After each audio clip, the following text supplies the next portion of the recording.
Hi friends, ఎలా ఉన్నారు? నేను చూపించే ఈ వీడియో పిల్లలకి జ్వరం వచ్చినప్పుడు మనం ఉప్మా చేసి పెడతాం కదండి. ఉప్మా అస్సలు తినరండి. ఇలా నేను చూపించే పద్ధతిలో మీరు ఒకసారి ట్రై చేయండి. ఒకవేళ తెలిస్తే నాకు కామెంట్లో పెట్టండి. ఎవరైనా తెలియని వాళ్ళు ఉంటే ఒకసారి ట్రై చేయండి.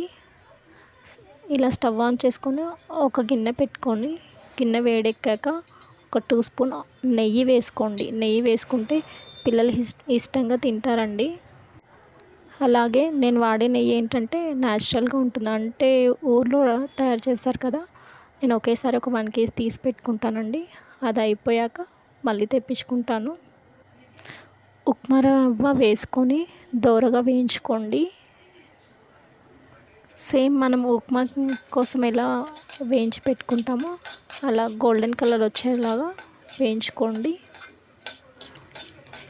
ఇది పెద్ద ప్రాసెస్ ఏమి ఉండదండి, త్వరగా అవుతుంది.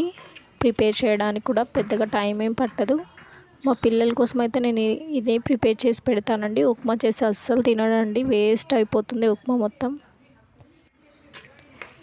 ఇలా ఉప్మా రవ్వ వేగిన తర్వాత ఒక 2 గ్లాస్ వాటర్ పోసుకోండి. ఇలా ఉడుకుతున్నప్పుడు ఒకసారి స్పూన్తో మంచిగా కలపండి, లేకపోతే గడ్డలు గడ్డలు అవుతుంది, అస్సలు బాగుండదు.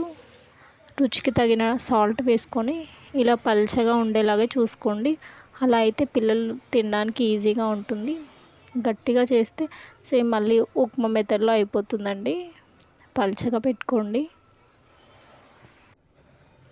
ఫీవర్ లేనప్పుడు కూడా ఎప్పుడైనా నేను చేస్తే మా బాబు కోసం కొంచెం షుగర్ వేసి మళ్ళీ కొంచెం సర్వ్ చేసేటప్పుడు ఒక 1 స్పూన్ నెయ్యి వేసి ఇస్తానండి. ఇష్టంగా తింటాడు.